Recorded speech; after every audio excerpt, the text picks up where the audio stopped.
Magandang araw po sa inyo mga idol at sa mga giliw kong tagapakinig. Maligayang Pasko po sa ating lahat. Nagkita-kita po tayong muli. Ako po ang inyong Tito Blair. Sa araw po na ito, pakinggan po natin ang kwento ng batang si Iking.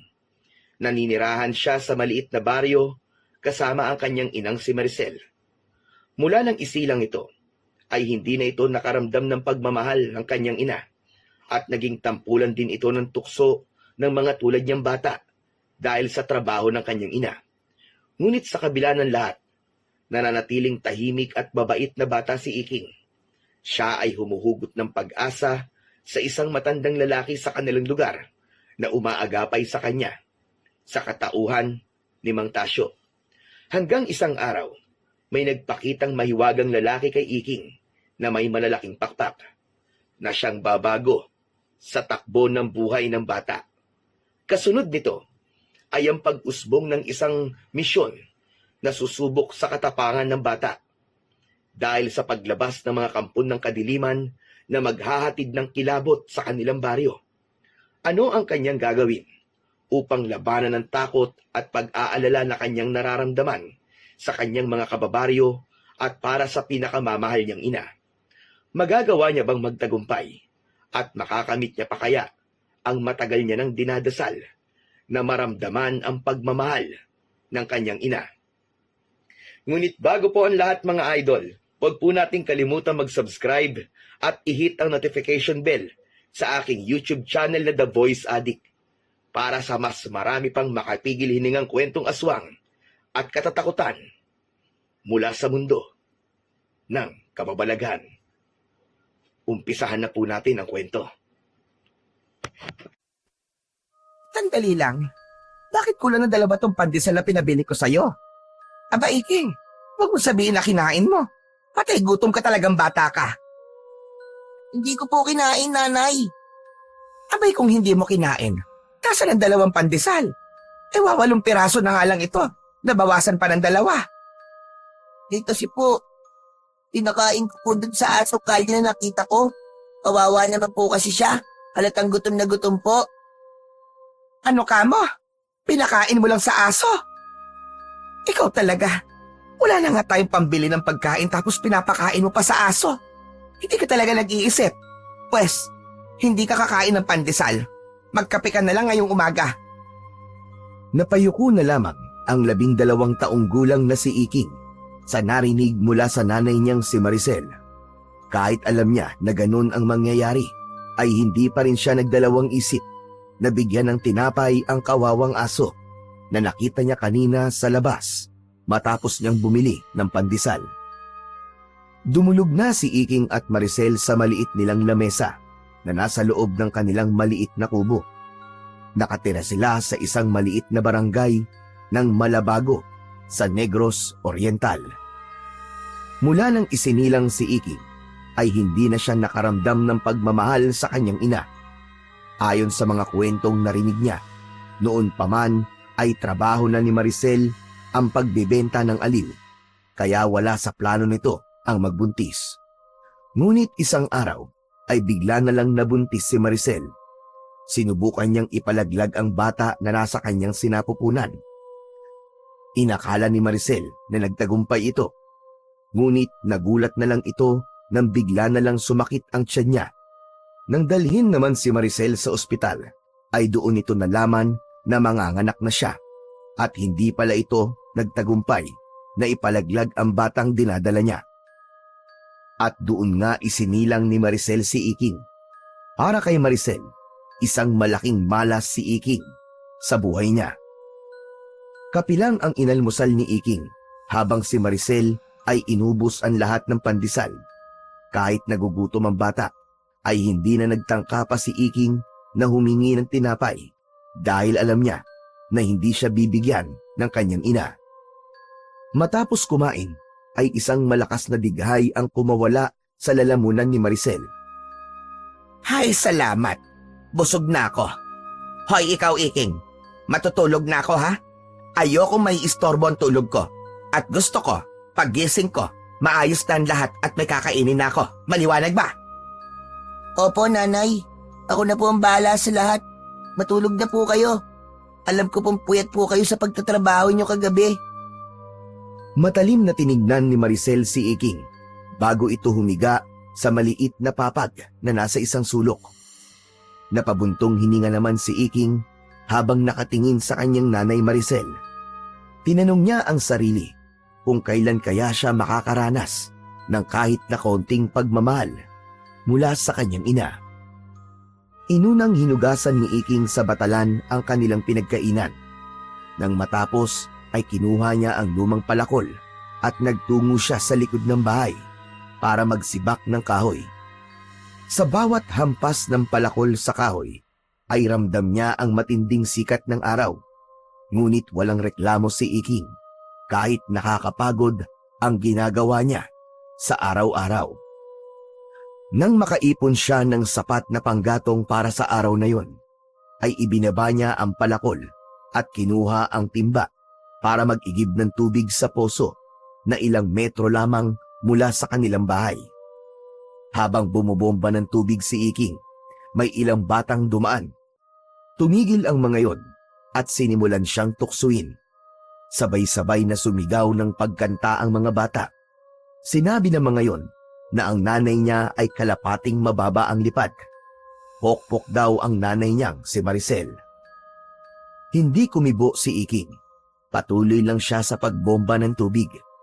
Pinilit niyang huwag pansinin ang masasakit na salita ng mga bata. Pero ramdam niya ang kirot sa bawat biro at tawanan ng mga yon. Habang tumatawa pa ang mga bata, ay biglang dumating si Mang Tasyo na may dalang isang timba. Si Mang Tasyo ay isang matandang albularyo sa kanilang lugar. Agad na hinarap ng matanda ang mga batang nanunukso kay Iki. Ay kayo, mga batang pasaway! Ano ginagawa nyo, ha? Umalis nga kayo rito bago ko pa kayo gawin palaka! O ano, hindi kayo aalis? Mga batang hindi tinuturuan ng magandang asal! Alis! Tigilan nyo si Iking! Nagkatinginan ang mga bata at natakot. Nagmamadaling tumakbo ang mga yon palayo. Napabuntong hininga naman si Iking nang makitang wala na ang mga nanunukso sa kanya. Lumapit si Mang Tasyo at tinignan si Iking. Halos maluwa na siya ng sandaling yon. Maraming salamat po, Mang Tasyo. Hayaan mo na mga yon, Iking. Wala silang alam sa sinasabi nila. Sanay na po ako. Isa pa po, totoo naman po ang sinasabi nila tungkol sa trabaho po ni nanay. Totoo man o hindi, iyo, wala pa rin silang karapatan na tuksuin ka. Huwag kang magpapadala sa mga paninira nila. Alam ko namang mabuti kang bata. Maraming salamat po talaga, Mang Tasyo. Tumango si Mang Tasyo at bahagyang ngumiti. Nang mapuno na ni Iking ng tubig ang timba niya, ay nagpaalam na siya kay Mang Tasyo.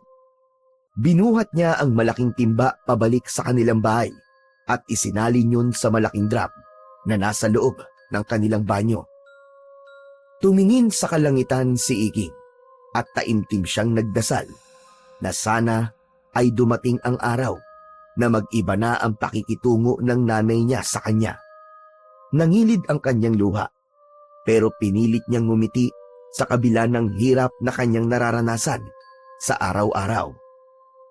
Pagsapit ng hapon, bago pa magising si Maricel, ay nagsaing na si Iking at nagprito na siya ng galunggong.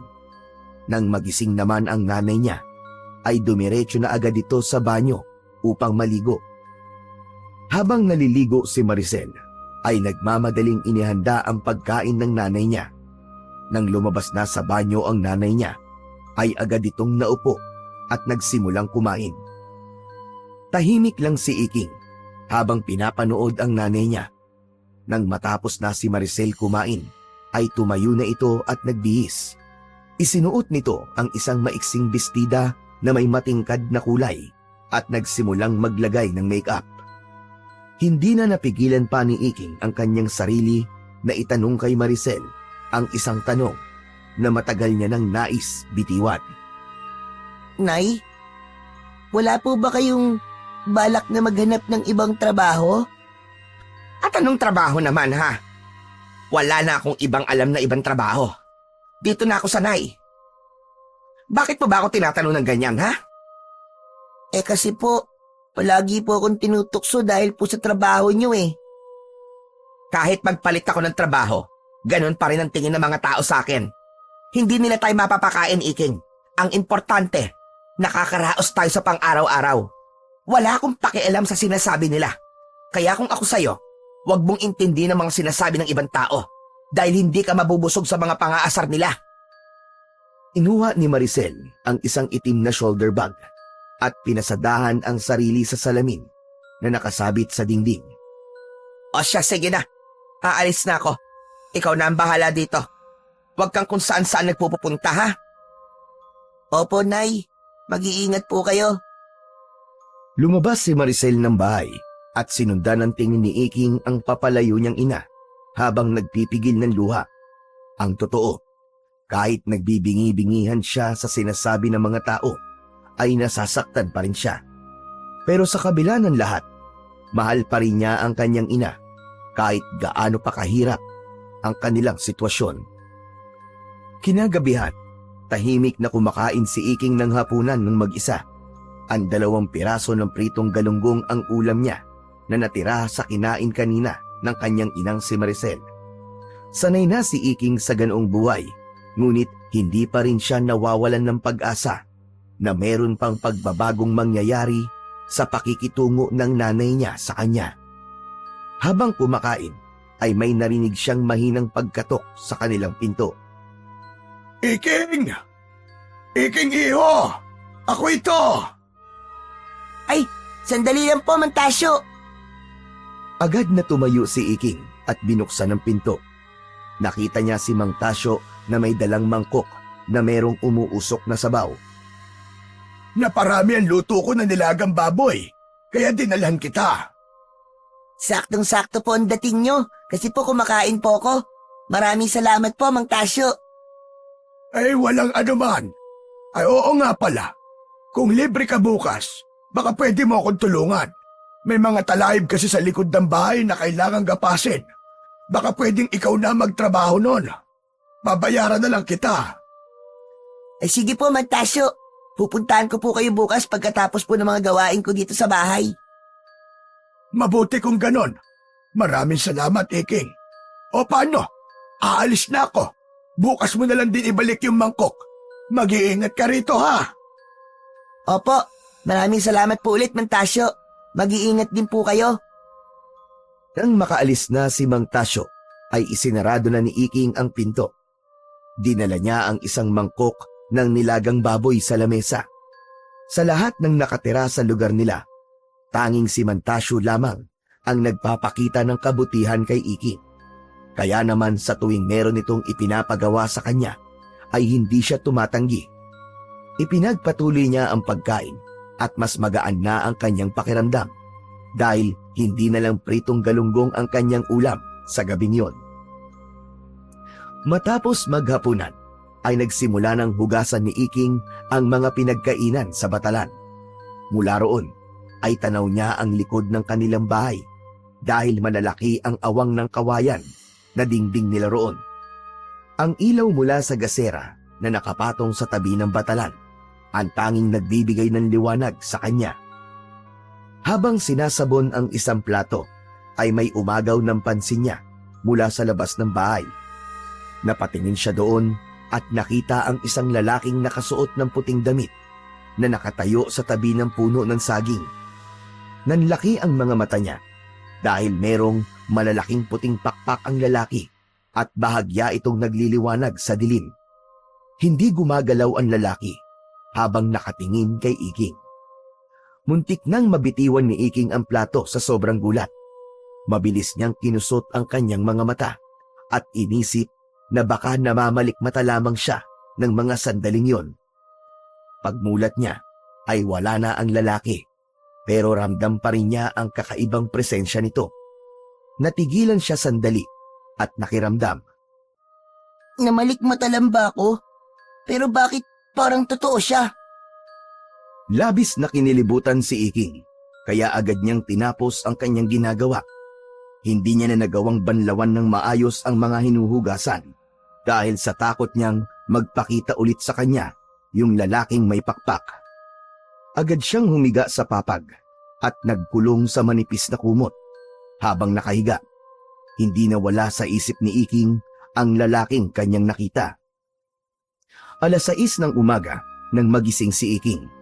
Agad siyang lumabas upang magwalis ng mga nalaglag na dahon mula sa puno ng mangga na nasa harapan ng kanilang kubo. Ayaw kasi ng nanay niya na makalat ang paligid, kaya dapat bago ito dumating ay malinis na ang lahat. Maya-maya pa ay dumating na rin si Maricel. Agad na napansin ni Iking ang mabigat na ekspresyon ng muka ng kanyang ina. Nakasimangot ito at hindi man lang siya tinapunan ng tingin. Kahit alam niyang galit ang nanay niya, pinilit niyang ngumiti at agad na pumasok ng kubo upang ipagtimpla ito ng kape. Inay, ipagtitimpla ko po kayo ng kape nyo. Hindi sumagot si Maricel. Umupo ito sa lumang bangko at isinandal ang pagod na katawan. Nilapag ni Iking ang tasa ng kape sa harap nito at tumayo siya sa harapan ng kanyang ina. Kumusta po ang trabaho nyo kagabi, Nay? Kumusta? May isa lang namang walang yang customer na nagsabi na hindi raw bagay sa akin na magsayaw sa bar. At sabi niya, ang dami kong kamot sa tiyan. Kung hindi lang ako natatakot na matanggal sa trabaho, nasabunutan ko na sana siya. Kahit naman po may kamot kayo sa tiyan, ikaw pa rin po ang pinakamaganda at pinakasexy dun, nanay eh. Sa tingin mo, matutuwa ako sa pambobola mo na yan? Alam mo, Iking, kasalanan mo to eh. Kung hindi ka nabuo, hindi sana magkakaroon ng kamot ang tiyan ko. Ang ganda-ganda ko noon, ang lakas ng kita ko. Pero ngayon, tingnan mo ko. Ikaw ang nagdala ng malas sa buhay ko. Peste kang bata ka. Sorry na po, Nay. Sa labis na galit ni Maricel, ay kinuha nito ang tasa ng kape at ibinato sa direksyon ni Iking. Tumalsik ang mainit na kape sa braso niya. Malakas na napasigaw si Iking nang dahil sa labis sa sakit. Napahawak siya sa napasong braso habang nangingilid ang luha niya sa kanyang mga mata. Walang ekspresyon ang muka ni Maricel. Hindi man lang ito nagpakita ng awa kay Iking. Nay, hindi ko naman po ginusto na isilang niyo ako eh. Bakit po ba akong sinisisi niyo sa lahat ng hindi magagandang nangyayari sa atin? Ang drama mo! Malas ka! Malas ka sa buhay ko! Oh, makatulog na nga lang. Pesteng buhay to! Pagkatapos noon, tumalikod si Maricel at dumiretso ng higa sa papag. Samantala, tahimik na pinunasan ni Iking ang kanyang mga luha habang nakatingin sa napaso niyang braso. Hindi na siya umimik. Tanging dasal na lamang ang kanyang naging sandigan.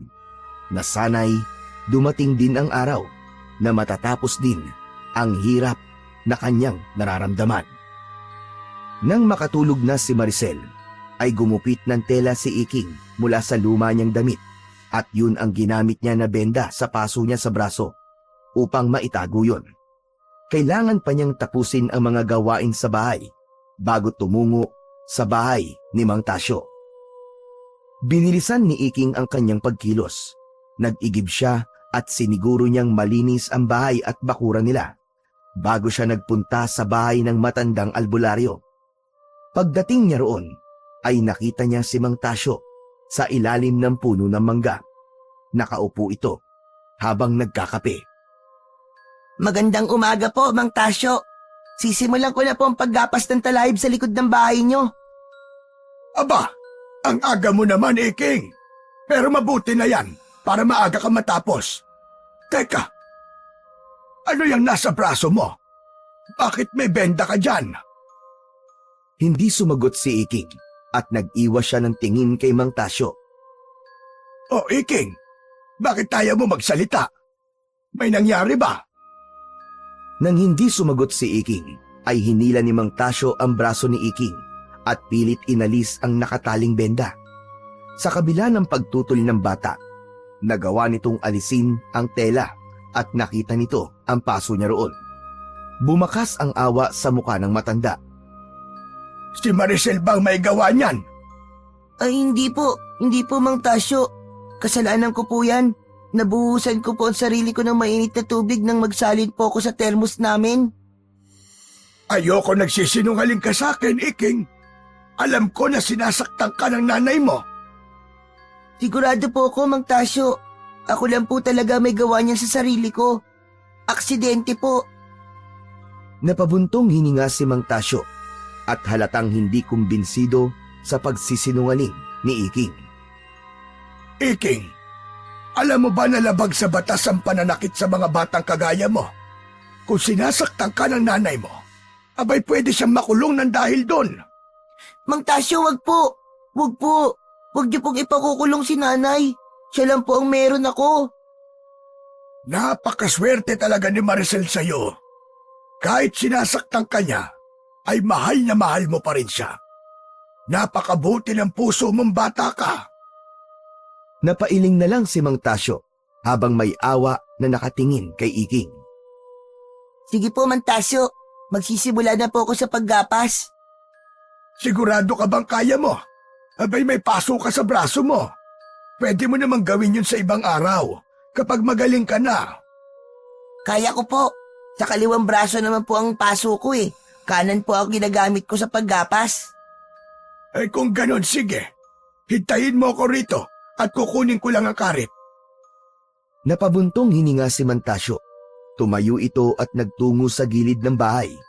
Maya-maya pa ay lumapit ito kay Iking at iniabot ang karit.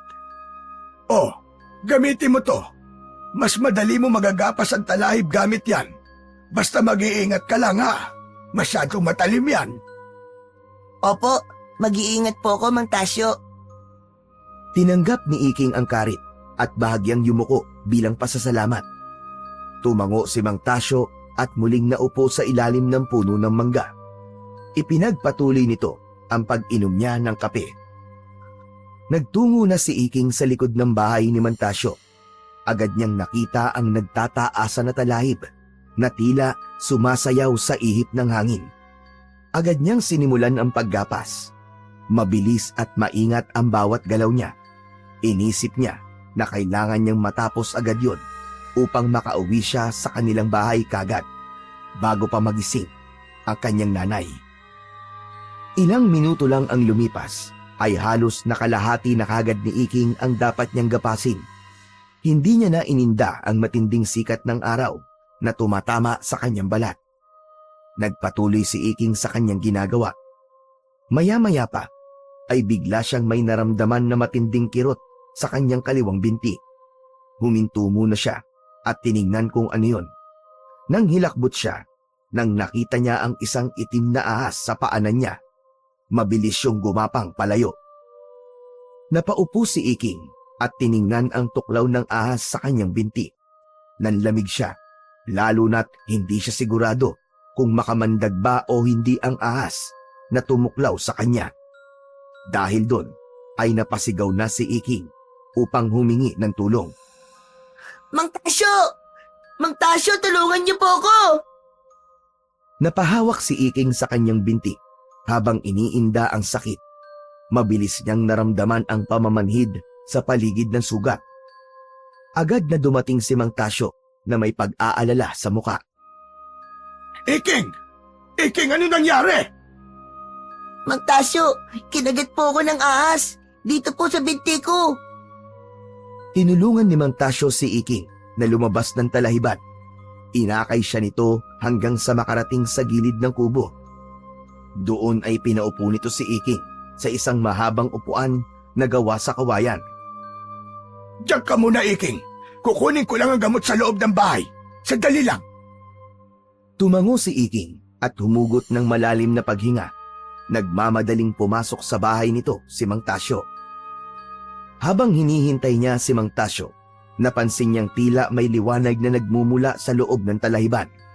Natigilan siya at napatingin sa direksyon ng liwanag. Mula roon, lumabas ang isang lalaki na may malalaking puting pakpak. Nakasuot ito ng puting damit at nagliliwanag ang buo nitong katawan. Hindi niya maaninag ang mukha ng lalaki dahil sa liwanag na nakabalot dito. Napatulala si Iking at hindi siya makagalaw. Ang lalaki naman ay dahan-dahang lumapit kay Iking. Hindi siya makapagsalita na parabang naengkanto siya ng sandaling yon. Pagkalapit ng lalaki, hinawakan nito ang binti ni Iking kung saan naroon ang kagat ng ahas. At sa isang iglap, naramdaman ni Iking ang lamig na bumalot sa sugat niya. Napansin niyang nawala ang pamamanhid nun, at nang alisin ng lalaki ang kamay nito roon, ay wala na ang kagat ng ahas. Sunod na hinawakan ng lalaki ang paso sa braso ni Iking. Nakaramdam siya ng kaunting init at nang alisin nito ang kamay sa kanyang braso, ay nawala na rin ang kanyang paso doon. Nakatitig lang si Iking sa lalaki. Hindi siya makapaniwala sa kanyang nasaksiyan. Ang lalaki ay ngumiti sa kanya, ngunit hindi pa rin niya maaninag ang kabuuan ng mukha nito. Tumalikod ang lalaki at dahan-dahang bumalik sa talayban hanggang sa tuluyan yung nawala sa kanyang paningin. Ilang minuto nang wala ang lalaki, ngunit nanatiling nakatulala pa rin si Iking. Bahagyang nakaawang ang kanyang bibig habang nakatingin sa direksyon kung saan nawala ang lalaking may pakpak. Pagkaraan lamang ng ilang sandali, dumating din si Mang Tasyo na may dalang almires. Ang amoy ng dinikdik nitong dahon ay umabot sa ilong ni Iking, ngunit hindi pa rin siya gumagalaw. Narito na ang gamot, Iking. Akin ang binti mo at lalagyan ko nito. Lumuhod si Mang Tasyo sa harap ni Iking at sinipat ang binti niya. Ngunit nang makita nitong wala na roon ang kagat ng ahas, ay napakunot ang noo ng matanda. Aba, teka lang. Nasaan ang kagat ng ahas? Tahimik lang si Iking habang nakatitig pa rin sa malayo. Iking! Hoy! Iking, nasaan ang kagat ng ahas? Hinawakan ni Mang Tasyo ang balikat ni Iking at marahan siya nitong inalog. Iking! Ano ba nangyayari sa'yo? Kumalat na ba ang kamandag sa katawan mo kaya hindi ka na gumagalaw? Sa ginawa na yon ni Mang Tasyo, ay unti-unting bumalik ang kamalayan ni Iking. Tumingin siya kay Mang Tasyo na bakas pa rin sa muka ang pag-aalala. Ano na, Iking? Nasaan ang sugat? Ano ba nangyari sa'yo? Mang Tasyo, may lalaki po. May lalaki. Lalaki? Abay, sinong lalaki? May lalaki po, Mang Tasyo, na may malalaking puting pakpak. Nakasuot po siya ng damit na purong puti. Lumapit po siya sa akin. Hinawakan niya po yung sugat sa binti ko tsaka po yung paso ko sa braso. Tapos po, bigla na lang pong gumaling ang paso at sugat ko. Abay, pambihira kang bata ka. Ano ba sinasabi mo? Lalaki may pakpak? Opo. Tapos po, pumasok po siya ulit dun sa talayban at dun na po siya nawala. Napatingin si Mang Tasyo sa direksyon ng talayban. Naglakad ang matanda papunta ron habang hawak pa rin ang almires. Makalipas ang ilang minuto ay binalikan nito si Iking. Wala naman tao ron, Iking. Walang lalaki. Sigurado ka bang hindi ka namamalik mata? O baka epekto yan ang kamandag ng ahas na tumuklaw sa'yo? Hindi sumagot si Iking. Tila natakot siyang muling isipin ang nangyari. Hindi niya alam kung totoo ba ang nakita niya o imahinasyon lamang yon dahil sa takot at sakit. Ngunit ang malinaw sa kanya, wala na ang sugat niya at wala na rin ang paso sa kanyang braso. Tahimik na yumuko si Iking habang gulong-gulo ang utak. Si Mang Tasyo naman ay nag-aalala pa rin habang nakatingin kay Iking. Alam niya na iniisip nito kung ano ba talaga ang nangyari sa kanya. Sa tingin ko, ay ayos ka na dahil nawala ng tuklaw ng ahas sa'yo. Pero nakapagtataka lang kung paano yung nawalan ng sobrang bilis. Abay, magpahinga ka muna sa inyo at saka na tayo mag-usap tungkol sa nangyari kapag malinaw na ang isip mo. Heto nga pala ang bayad ko sa'yo. Ako na ang tatapos ng trabaho. Ang mahalaga makapagpahinga ka, Iking. Walang imik na tinanggap ni Iking ang perang inabot ni Mang Tasyo at tumayo na siya. Marahan siyang naglakad paalis sa bakuran ni Mang Tasyo. Habang naglalakad pa uwi, nakatitig siya sa lupa, ngunit ang isipan niya ay nasa lalaking may malaking puting pakpak. Sino kaya ang lalaking yun? Bakit niya ako tinulungan? At paano niya napagaling ang sugat at paso ko? Halos hindi na namalaya ni Iking na nakarating na siya sa tapat ng kanilang bahay dahil sa lalim ng kanyang pag-iisip. Narinig niya ang malakas na boses ng kanyang ina bago pa man siya makapasok. Saan ka na naman ba galing, ha? Bakit umalis ka pa? Hindi mo ba alam na maaga akong papasok ngayon sa trabaho? Naggapas po kasi ako ng talahib kay Mang Tasyo, Nay. Ito po ang kinita ko. Inabot ni Iking ang pera sa kanyang nanay na agad nitong hinablot. Ano? Ito lang? Kumupit ka ba rito, Iking? Hindi po, Nay. Yan po ang kabuuan ng bayad sa akin ni Mang Tasyo. Ang kuripot talaga na matandang yon. Hala, magluto ka na at nagugutom na ako. Ang gusto ko, pagkatapos ko maligo ay kakain na ako, ha? Magsasalita pa sana si Iking nang nakita ni Maricel ang braso niya. Maigpit nito yung hinawakan at tiningnang mabuti. Wala nang nagawa si Iking kundi tumungo papunta sa kusina habang naghahanda ng mga sangkap. Napansin ni Maricel ang braso ni Iking na dapat sana ay may benda pa. Sandali lang. Akala ko ba napasok ka kanina? Oo nga po. Pero kasi... Diyos ko!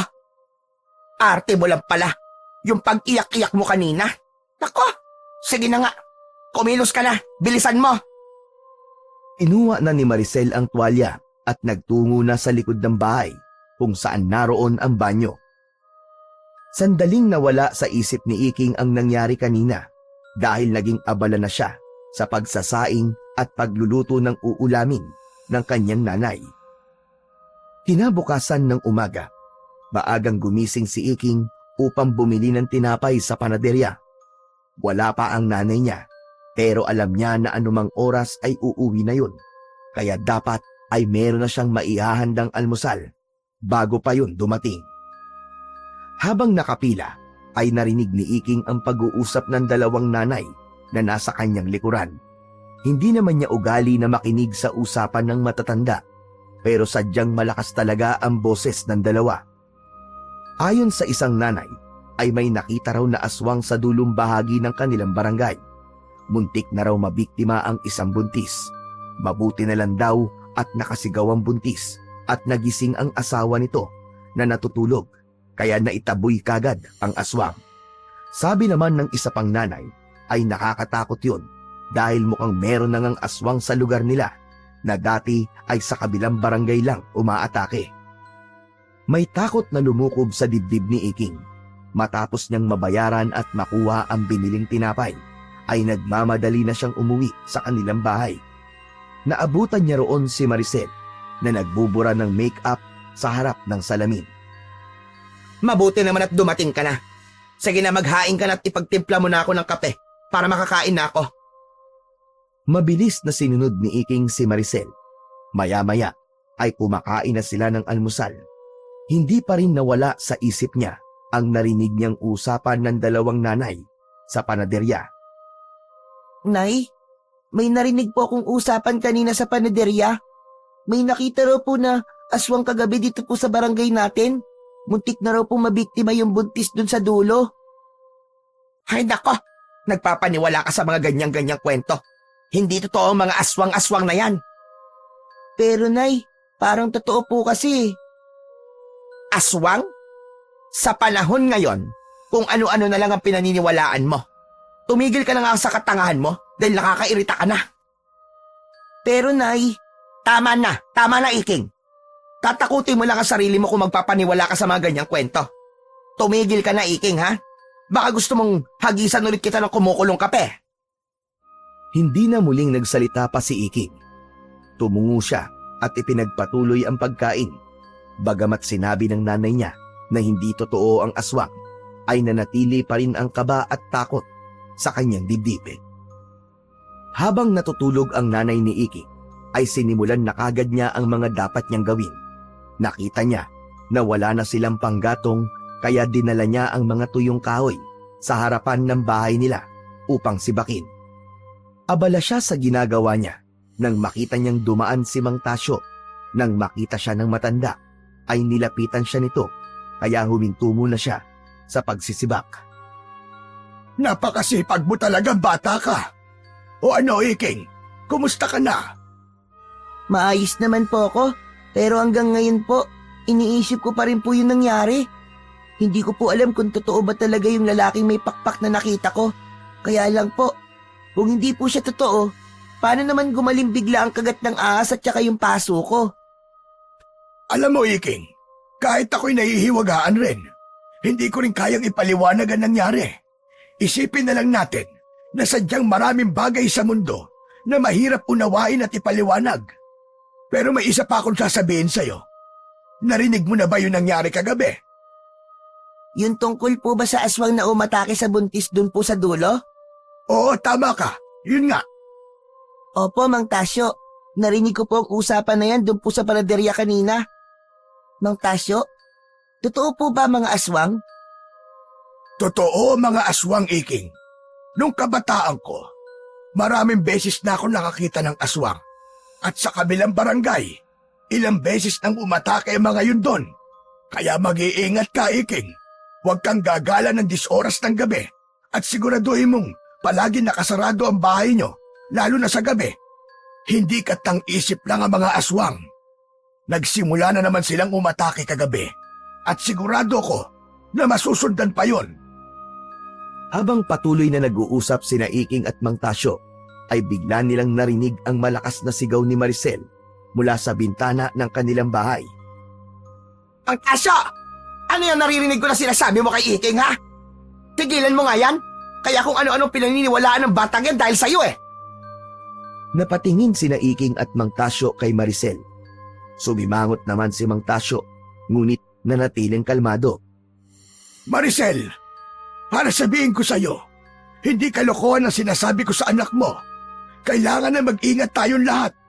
Totoo, mga aswang, at hindi natin dapat baliwalain ang nangyari kagabi, lalo na kung nandito na rin sila sa ating barangay.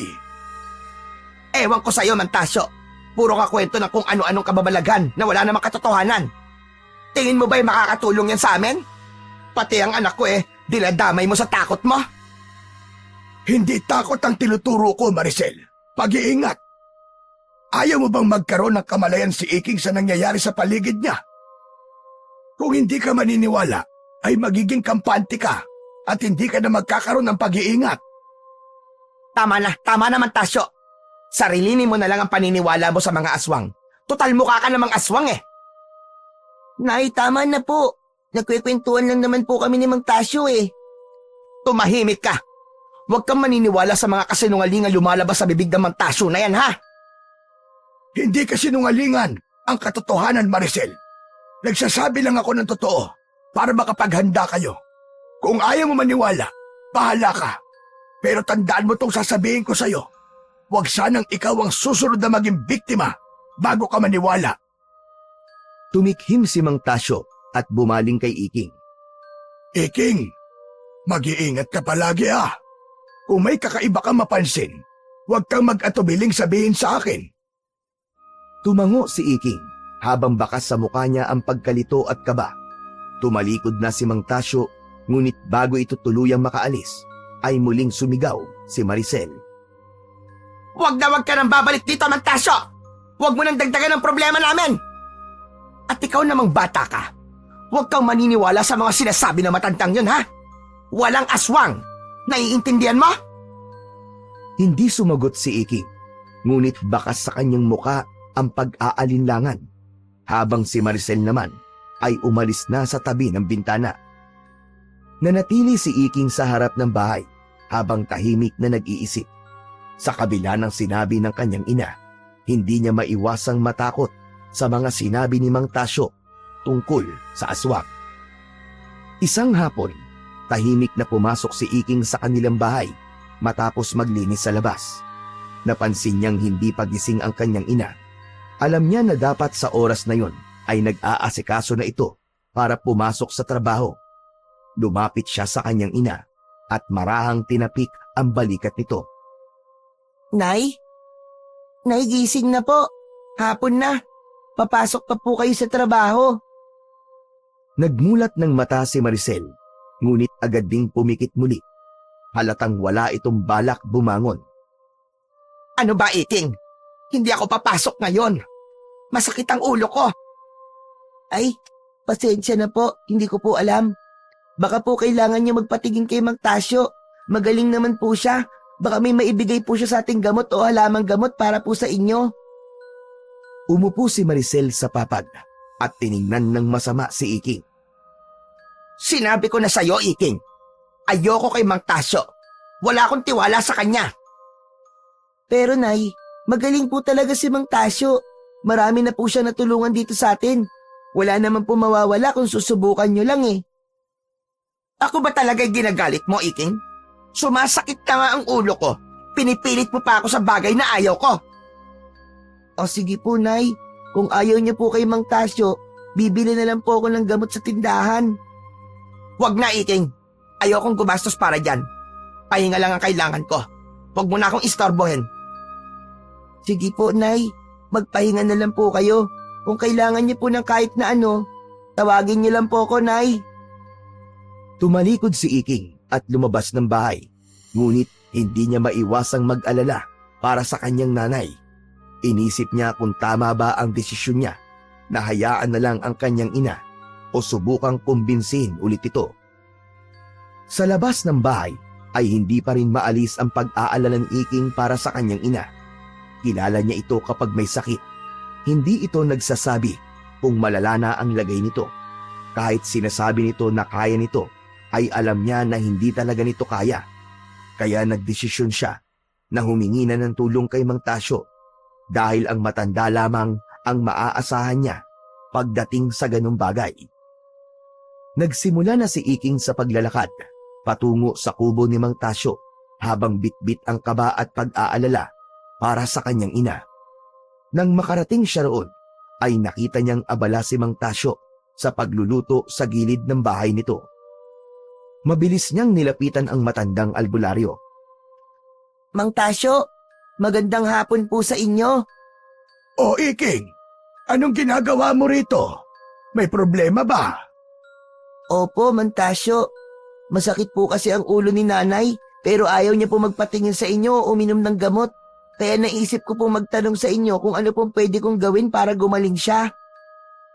Ay nako, napakataas talaga ng pride ng nanay mo. Pero Iking, ganito mabuti mong gawin. Magpitpit ka ng dahon ng oregano, tapos itapal mo sa noo ng nanay mo. Hayaan mo itong matuyo. Malaking tulong yon para mawala ang sakit ng ulo niya. Maraming salamat po, Mang Tasyo. Gagawin ko po ang sinabi niyo. Sige po, maghahanap na po ako ng oregano.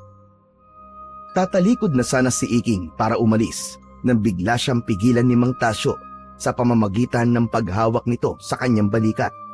Muling lumingon si Iking sa matanda. Bakit po, Mang Tasyo? Sandali lang, Iking. May gusto kong sabihin sa'yo. Maganda rin na nagpunta ka rito dahil baka magalit na naman ang nanay mo kapag nakita pa niya ako doon sa inyo. Ano po yun, Mang Tasyo? Parang ang seryoso po lang sasabihin niyo sa akin ah. Kagabi, nagkaroon ako ng isang panaginip. Pero malakas ang pakiramdam ko. Hindi yung basta panaginip lang. Sa tingin ko, isa yung pangitain. Napalunok si Iking at bigla siyang kinabahan dahil wala pa mang sinasabi si Mang Tasyo tungkol sa panaginip nito, ay bakas na rito ang pag-aalala. Ano pong klaseng panaginip ba yun, Mang Tasyo? Nakita ko sa panaginip ko ang lugar natin na sinasalakay ng grupo ng mga aswang. Maraming namatay, Iking. Nakakatakot ang eksena. Pero sa gitna ng kaguluhan, nakita kita. Ikaw mismo.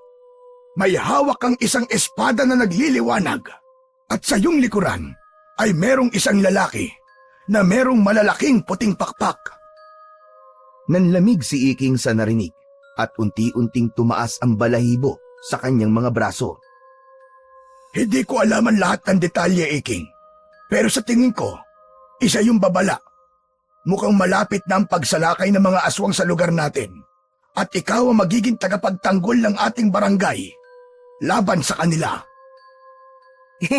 Yung Pag salakay po ng aswang, medyo naniniwala po ako. Pero yung ako po ang magiging tagapagtanggol, Mang Tasyo, naku po, parang imposible po yun. Hindi ko nga po alam kung paano po lumaban sa mga aswang eh. Tapos, ako pa po magiging tagapagtanggol ng buong barangay? Seryoso ko, Iking. Tumingin ka sa akin. Noon, nanaginip na rin ako ng ganito sa bayan kung saan ako dating nakatira. Nagkatotoo yun. At maraming buhay ang nawala. Kaya dapat tayong maging handa, Iking. Alam ko na hindi pa natin alam kung bakit ikaw ang nakita kong makikipaglaban sa mga aswang. Pero hindi rin natin alam ang mga maaaring mangyari sa'yo sa susunod pang mga araw. Nararamdaman ko na may paparating na malaking pagbabago sa buhay mo, Iking. Noon pa man, ramdam ko na hindi ka isang pangkaraniwang bata. Pasensya na po, Mang Tasyo. Pero hindi ko po kayang paniwalaan yan. Sige po, mauna na po ako. Maghanap pa po kasi ako ng daon ng oregano. Maraming salamat po ulit. Umalis si Iking na litong-lito ang isipan. Isinantabi niya muna ang mga sinabi ni Mang Tasyo at ang paghahanap ng halamang gamot para sa kanyang ina ang pinagtuunan muna niya ng pansin. Matapos makipag-usap kay Mang Tasyo ay naglakad-lakad na si Iking. Palingalinga siya sa paligid habang umaasa na may halaman ng oregano siya na makikita. Hanggang sa napahinto siya sa tapat ng bahay ng kanilang kapitbahay na si Aling Bebang. Nakita niya ang nakatanim na oregano sa harap ng bahay nito. Tinawag niya si Aling Bebang at nang lumabas ang ali ay agad niyang sinabi ang kanyang pakay. Hindi naman nagdalawang isip si Aling Bebang na hayaan si Iking na kumuha ng ilang piraso ng dahon ng oregano mula sa tanim nito. Labis na nagpasalamat si Iking kay Aling Bebang. 3 piraso ng dahon ng oregano ang kinuha niya at umuwi na siya sa kanilang bahay. Pagdating doon ay marahan niyang binuksan ng pinto dahil alam niyang natutulog ang kanyang nanay. Hindi nga siya nagkamali dahil nakita niyang mahimbing na natutulog si Maricel sa kanilang papag. Nagtungo siya sa kusina at doon ay pinitpit niya ang dahon ng oregano gamit ang hawakan ng kutsilyo. Matapos yun ay lumapit siya sa kanyang ina. Maingat niyang itinapal ang mga dahon sa noo ni Maricel, ngunit bigla na lang itong nagising. Agad na bumakas ang galit sa mukha ni Maricel nang makita si Iking. Nagulat pa si Iking at bahagya siyang napalayo. Anong ginagawa mo sa akin? Pasensya na po, Nay. Ang sabi po kasi ni Mang Tasyo, makakatulong daw po yung dahon ng oregano sa sakit ng ulo nyo. Hindi ka talaga marunong makaintinding bata ka, no? Sinabi ko nang hayaan mo ko. Ang tigas talaga ng ulo mo. Kinuha ni Maricel ang dahon sa noo nito at isinaksak nito yun sa loob ng bibig ni Iking. Kung gusto mo, ikaw ang gumamit niyan. O sige, sige, lulukin mo, kainin mo. Peste kang bata ka. Hindi alam ni Iking ang kanyang gagawin. Napaluwa siya sa sakit ng sinabi at ginawa ng kanyang ina. Tumayo siya at tumakbo sa isang sulok at hindi niya na nakayang pigilan pa ang mapaiyak. Hindi ko kailangan ng pagmamalasakit mo. Umalis ka munang bata ka at baka hindi na talaga ako makapagtimpi sa'yo. Sa takot ni Iking ay tumakbo siya palabas ng bahay. Naupo siya sa ilalim ng puno ng mangga habang pinipigilan niya ang kanyang pag-iyak. Hindi niya nais maabala ang pagtulog ni Maricel. Ang gusto niya lang ay mawala ang pananakit ng ulo nito. Ngunit tila kahit gaanong gawin niya sa kanyang nanay, ay tila masama pa rin at mali sa paningin ni Maricel. Halos 10:00 na ng gabi, ngunit gising na gising pa rin si Iking. Nakahiga siya sa sahig na may latag na banig. Patuloy siyang nag-aalala sa kalagayan ng kanyang ina, lalo na't ayaw nitong kumain kanina dahil wala itong gana. Napalingon siya sa kanyang nanay na nakahiga sa papag at napansin niyang nakabaluktot ito at nanginginig. Bumangon siya at nilapitan ito. Maingat niyang hinawakan ang noo ni Maricel. Nanlaki ang kanyang mga mata nang maramdaman niya na sobrang init nito. Napakataas po ng lagnat niyo, Nay. Kailangan niyo na pong uminom ng gamot. Nag-isip si Iking ng gagawin hanggang sa nakita niya ang pitaka ng nanay niya na nakapatong sa ibabaw ng lamesa. Mabilis niyang dinampot ang pitaka at kumuha doon ng pera. Nagmamadali siyang lumabas ng bahay, ngunit pagdating niya sa pinakamalapit na tindahan ay sarado na yon. Nagpatuloy sa paglalakad si Iking habang nagdadasal na sana ay may makita pa siyang bukas sa tindahan sa oras na yon. Wala nang mga tao sa paligid at tanging ilaw lang ng poste ang nagbibigay liwanag sa kanyang daanan. Kailangan ko talaga makabili ng gamot. Hindi ko pwedeng pabayaan si nanay at baka kung mapano siya. Nagpatuloy siya hanggang makarating sa kabilang barangay. Sa dulo ng isang kalye, nakita niya ang isang tindahan na papasarado na. May isang lalaki na nagtatanggal na ng mga paninda mula sa labas ng tindahan. Mabilis na tumakbo si Iking papunta sa naturang tindahan. Kuya, sandali lang po. Nang marinig siya ng lalaki, ay lumingon yun sa kanya. Nang makalapit siya, ay tinanong nito kung ano ang kailangan niya. Kuya, may gamot po ba kayo para sa lagnat? Pang matanda po. Kumuha naman agad ng gamot ang lalaki mula sa loob ng tindahan. Pagkabigay ng lalaki ay nagbayad na kagad si Iking matapos sabihin ng lalaki ang presyo. Agad na tumakbo si Iking pabalik sa kanilang bahay, dala ang gamot at ang pag-asa na sana ay gumaling na ang kanyang ina. Habang tumatakbo siya sa isang madilim na bahagi ng kalsada, ay biglang may tumambad sa kanyang harapan. Isang nilalang na matangkad, payat at may matutulis na kuko. Ang mukha nito ay kahindik-hindik. Meron itong mapupula at nanlilisik na mga mata. Nanlamig si Iking at napaatras nang mapagtanto niya na isang aswang ang nasa kanyang harapan.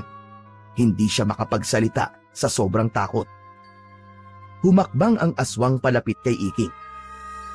Alam ni Iking na sa sandaling malapitan siya ng aswang, ayun na ang kanyang katapusan.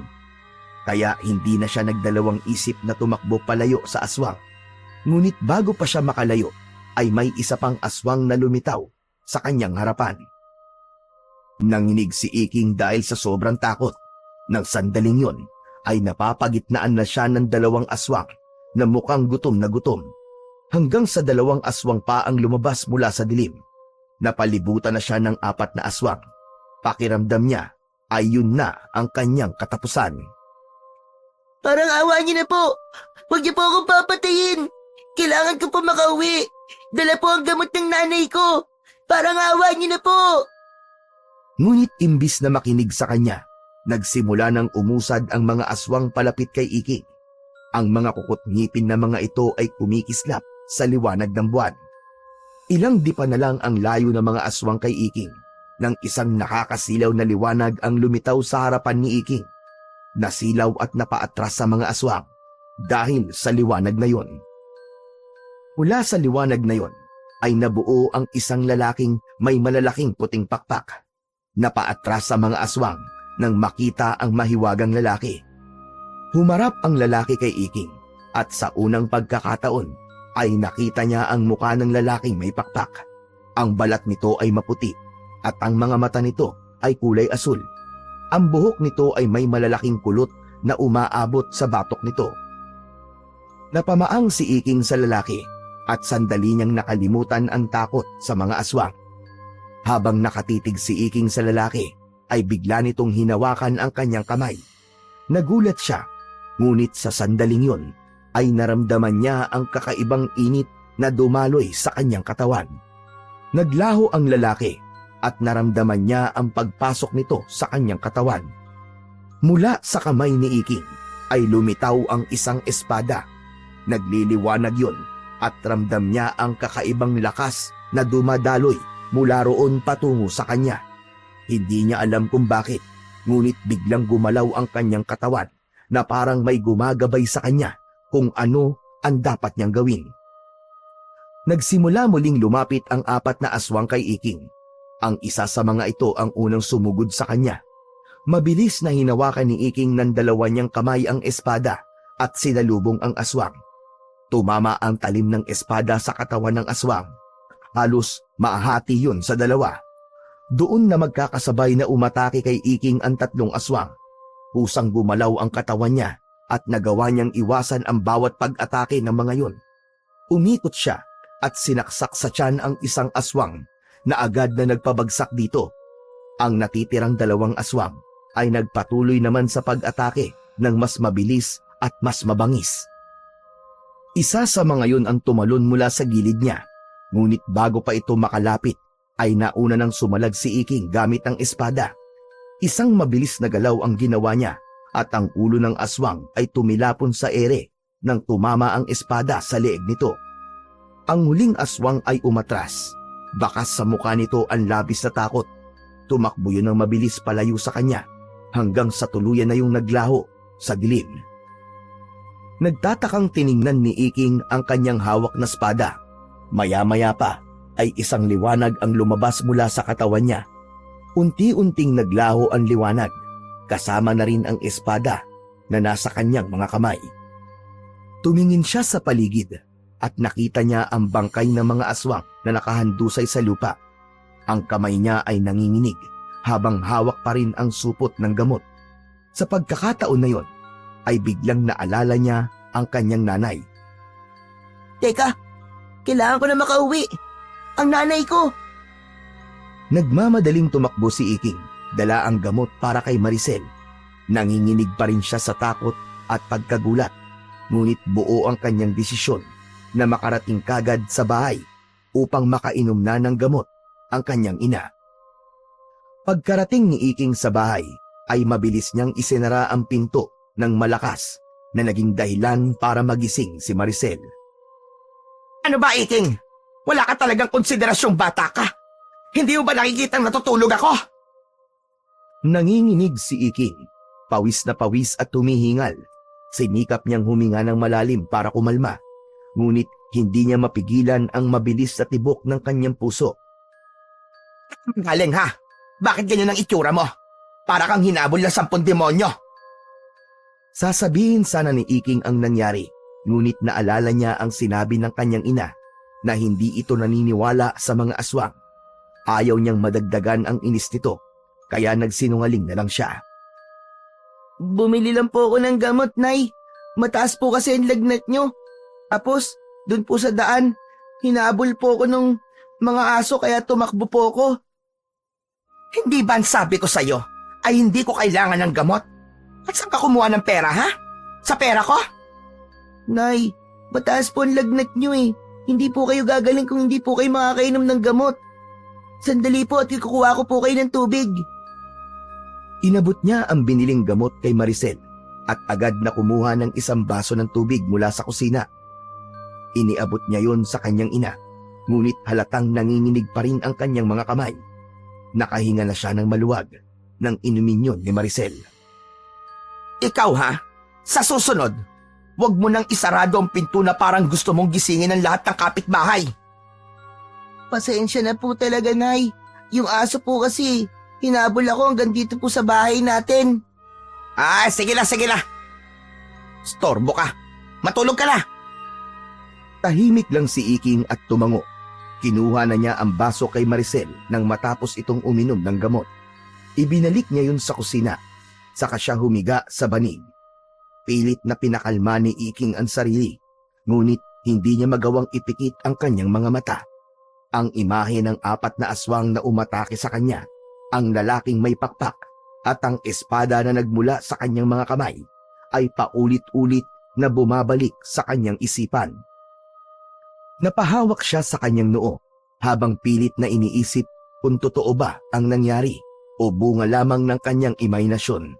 Ngunit ang pawis sa kanyang katawan, ang pananakit ng kanyang mga braso at ang pagkamatay ng mga aswang ay nagpapatunay na totoo ang lahat. Hindi niya alam kung paano niya haharapin ang mga susunod na araw, lalo na't tila may malaking bagay na nakatakdang mangyari at alam niyang magiging bahagi siya noon. Sumapit na ang umaga, ngunit gising pa rin si Iking. Nakatulala siya sa kawalan habang nakahiga sa banig. Ang liwanag ng araw na tumatagos sa mga siwang ng dingding ay nagbigay ng kaunting init sa malamig na simoy ng umaga. Mabigat pa rin ang kanyang dibdib at ang imahe ng mga aswang na napatay niya ay naglalaro pa rin sa kanyang isipan.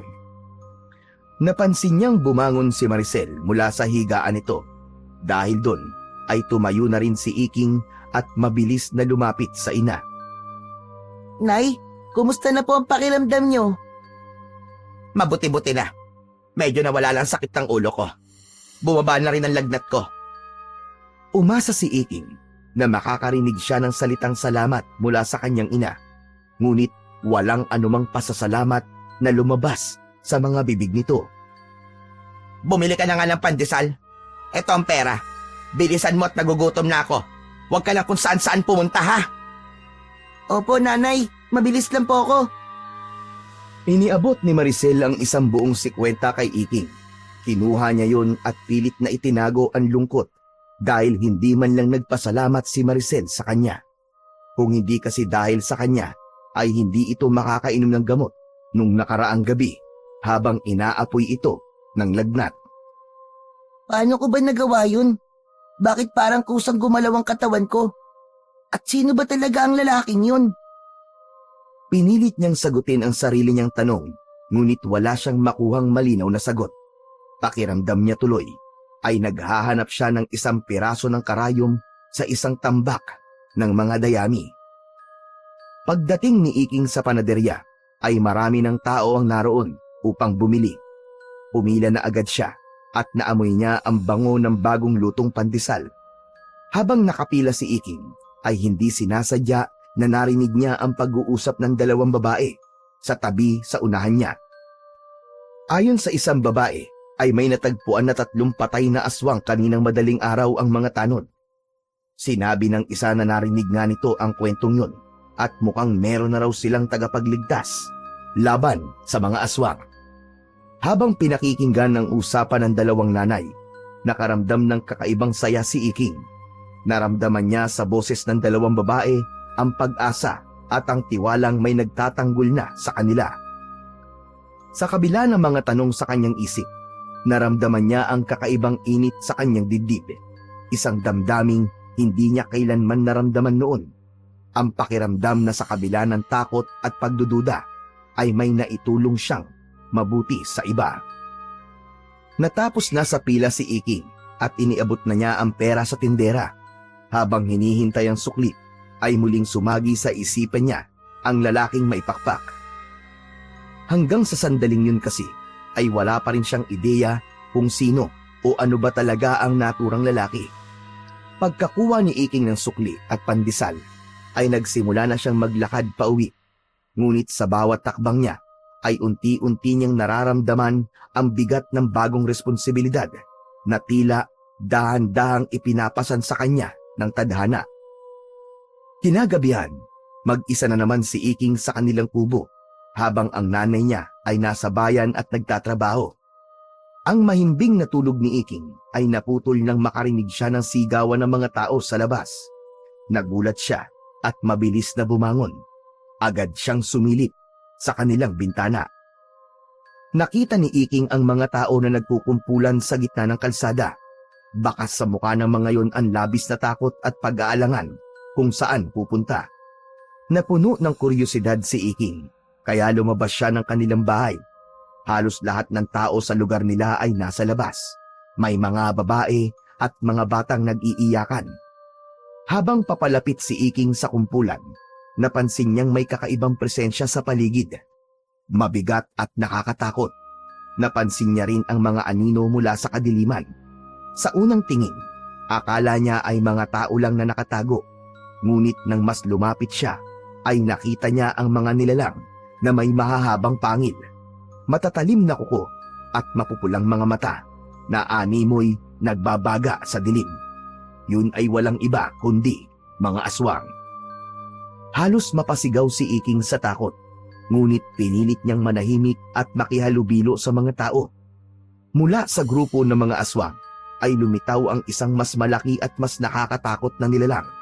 Ang balat nito'y kulubot at tila nasunog, ngunit may kakaibang lakas siyang naramdaman sa aswang na yon. Ang mga mata nito ay pulang-pula na parang nagliliyab na bolang apoy. Ang lahat ng mga tao ay natahimik sa pagdating ng malaking aswang. Sa gitna ng tensyon, nagsalita ang malaking aswang sa malalim at nakakatakot na boses. Ako si Lamaro, isa akong pinuno ng mga aswang. At nandito ko upang kuhanin ang hustisya para sa 3 alagad ko na pinatay kagabi. Alam ko na ang pumatay sa kanila ay isang bata. Isang duwag na bata na nagtatago ngayon sa akin.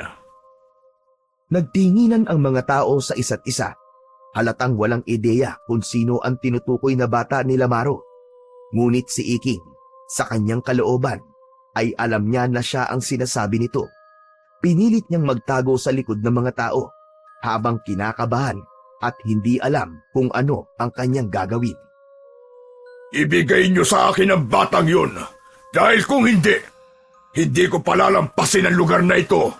Uubusin ko kayong lahat kasama ang inyong pamilya. Nangibabaw ang katahimikan habang bakas pa rin ang takot sa mukha ng mga tao. Walang nagsalita at walang nagtangkang kumilos. Biglang nagkaroon ng lakas ng loob si Mang Tasyo. Humakbang ito sa unahan at hindi man lang ito nagpakita ng takot kay Lamaro. Bata ba talaga natatakot sa'yo? O ikaw ang natatakot sa kanya? Kung natatakot ka sa isang bata, ibig sabihin na ikaw ang tuwag, Lamaro. Wala kayong karapatan na manggulo dito sa aming lugar. Kaya't umalis na kayo! Napahinto si Lamaro at tiningnan ng matalim si Mang Tasyo. Tila hindi ito makapaniwala na may isang tao na naglakas ng loob na sagutin siya ng harap-harapan. Marahang naglakad si Lamaro palapit kay Mang Tasyo at sinakal nito ang matanda gamit ang isang kamay. Halos magdilim ang mukha ni Mang Tasyo sa lakas ng hawak ng aswang sa leeg nito. Hindi mo alam man sinasabi mo, tanda. Ngunit pagbibigyan kita ngayon. May oras pa ang mga tao sa lugar na ito. Hanggang bukas ng gabi. Gusto ko nang makita ang batang yon sa harap ko. Kung hindi, ikaw ang unang-una kong papatayin. Malakas na inihagis ni Lamaro si Mang Tasyo sa lupa. Napaatras ang mga tao habang tumatawa ng malakas ang pinuno ng mga aswang. Kasunod nun ay naglakad si Lamaro pabalik sa kumpul ng mga aswang at isa-isang naglaho ang mga yon sa dilim. Tahimik ang lahat habang dahan-dahang bumangon si Mang Tasyo. Halata ang galit sa mukha ng matanda, ngunit hindi na ito nagsalita. Si Iking, na nagtatago pa rin sa likod ng mga tao, ay nagulat nang magtama ang kanilang mga mata ni Mang Tasyo. Para bang alam na ng matanda kung sino ang tinutukoy ni Lamaro. Sa likod ng takot at pagdududa, lumitaw ang matinding pakiramdam ng responsibilidad kay Iking. Alam niyang hindi niya maaaring talikuran ang nalalapit na dilubyo na dadalhin ni Lamaro at ng mga alagad nito sa kanilang lugar. Ngunit hindi niya alam kung magpapakita pa ba ulit sa kanya ang lalaking may pakpak upang tulungan siya sa pakikipaglaban. Kinaumagahan ay maagang nagising si Iking at agad siyang binalot ng takot. Nananatili sa kanyang isipan ang banta ni Lamaro nung nakaraang gabi. Ang imahe ng malaking aswang at ang matatalim nitong mga salita ay naglalaro sa kanyang isip ng paulit-ulit. Naisip niya na baka sa gabi ng pag-atake ni Lamaro ay yun na ang maging huli nilang gabi sa mundo. Bumangon na si Iking at naganda na siya ng almusal upang pagdating ng kanyang nanay ay kakain na ito. Maya-maya pa ay dumating na nga si Maricel. Agad itong sumimangot nang makita siya. Pagod at halatang iritado ito. Agad na sinalubong ni Iking ang nanay niya. Nay, kailangan na nating umalis dito. Kailangan na po nating lumikas. Ano na naman bang kalokohan yan, Iking, ha? Nay, seryoso po ako. Kagabi po may grupo po ng mga aswang na pumunta rito. Pinamunuan po sila ng malaking aswang na pangalan po ay Lamaro. Nagbanta po siya. Naaatake sa lugar natin kung hindi isusuko ng mga tao ang batang pumatay sa mga alagad niya. Iking, tigil-tigilan mo yung kasinungalingan mo, ha? Pagod at puyat ako, kaya wala akong panahon sa mga kabaliwan mo. Nakikipag-usap ka pa rin ba kay Mang Tasyo? Kaya siguro, ganyan na lang ang lumalabas sa bunganga mo, no? Nay, totoo po sinasabi ko. Tanungin niyo pa po ang mga tao rito dahil lahat po sila ay alam ang nangyari kagabi. Hindi muna nagsalita si Maricel na tila nag-isip. Matiim siya nitong tinitigan. Ngunit imbis na matakot o mag-alala, nanatiling matigas ang ekspresyon ng nanay ni Iking. O sige, sabihin na natin totoo ang sinasabi mo. Kung gabi sila aatake, nasa trabaho ko nun. Wala akong dapat kaalalahanin. Ikaw na ang bahala sa sarili mong bata ka. Nanlaki ang mga mata ni Iking sa kanyang narinig. Hindi siya makapaniwala sa kawalan ng pakialam ng kanyang ina sa nag-iisa nitong anak. Nay, paano niyo po nasasabi yan? Wala ka bang pakialam sa akin? Paano kung mamatay ako? At bakit naman ako mag-aalala sa'yo, Iking Aber? Sa totoo lang, noon pa man, gusto ko nang mawala ka. Gusto ko nang mawala ka sa buhay ko para mawala lang malas sa akin. Nay, anak niyo po ako. Kahit kailan hindi ko po ginusto maging pabigat. Pero ginagawa ko naman po ang lahat para tulungan kayo para mahalin ka. Tama na Iking. Ang drama mo sa buhay. Tama na nga at kakain na ako. Wala ka talagang kwenta. Parang sinaksak ang puso ni Iking sa sinabi ng kanyang ina. Hindi na niya mapigilan ang pagtulo ng kanyang mga luha. Nilagpasan siya ni Maricel at kahit konting simpatsya mula rito ay wala man lang siyang naramdaman. Tahimik na umupo si Iking habang pigil ang paghikbi.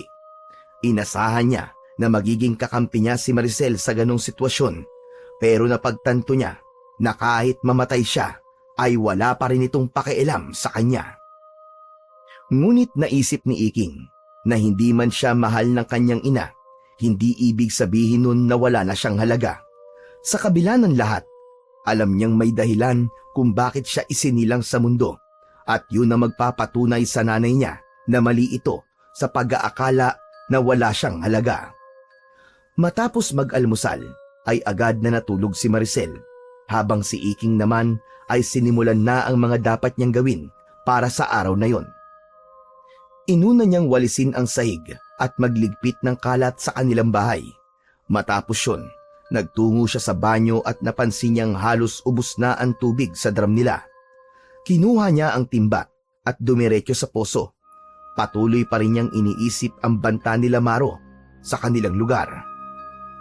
Habang abala sa pagbomba ng tubig, biglang naramdaman ni Iking ang presensya ng isang tao. Lumingon siya at nakita si Mang Tasyo na naglalakad palapit sa kanya. Huminto ito sa tabi niya. Seryoso ang mukha ng matanda at parang may importanteng bagay itong sasabihin. Iking iyo, magsabi ka sa akin ng totoo. Ikaw ba ang batang hinahanap nila Maro? Hindi po Mang Tasyo. Wala po akong alam sa sinasabi niyo. Ngunit nanatili si Mang Tasyo na nakatitig sa kanya na parang binabasa ang kanyang isipan. Malakas ang kutob ko na ikaw ngayon, Iking. Hindi ito bastang hinala lang.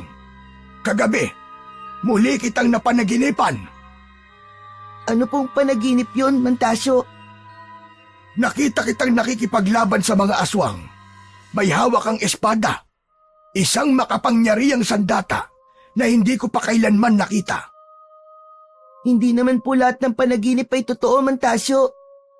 Pero iba kapag ako na naginip, Iking. Hindi ito panahon para magtago ka ng katotohanan. Kung ikaw nga talaga ang batang yon, sabihin mo na sa akin para mas matulungan kita. Nag-iwas ng tingin si Iking kay Mang Tasyo.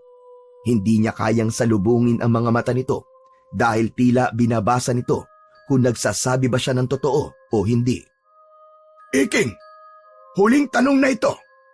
Ikaw ba ang batang hinahanap nila Maro? Huwag kang magsisinungaling sa akin.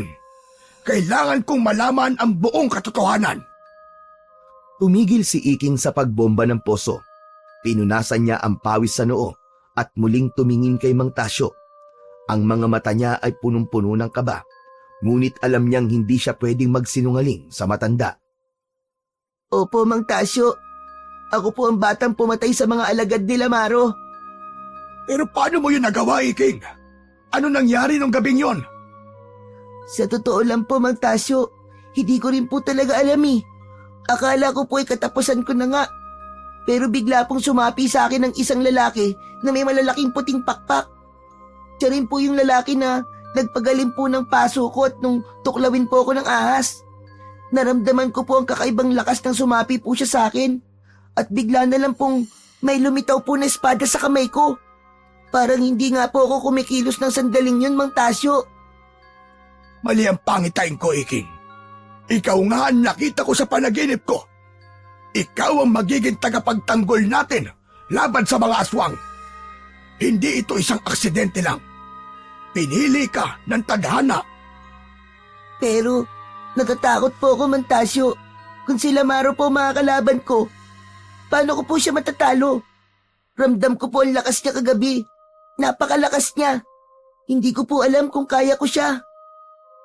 Lumapit si Mang Tasyo at hinawakan ang balikat ng bata. Lahat tayo ay natatakot, Iking. Pero ang tapang ay hindi ang kawalan ng takot, kundi ang paglaban sa kabila ng takot. Hindi ka nag-iisa. Narito ako. Narito ang mga tao sa lugar na ito. Maniniwala kami sa iyo. Susuportahan at tutulungan ka namin. Hindi ko po alam kung kaya ko, Mang Tasyo. Isa lang po akong bata. Wala po akong karanasan sa pakikipaglaban sa mga aswang. Paano ko po haharapin ang tulad nila, Maro? Iking, makinig ka sa akin. Minsan ang mga tagapagtanggol ay hindi ang pinakamatatapang o pinakamalalakas. Sila ang may malasakit, may puso, at may kagustuang iligtas ang iba kahit na alam nilang delikado. At ikaw yon, Iking. At sa puso ko, naniniwala ako na kaya mo. Hindi nakapagsalita si Iking.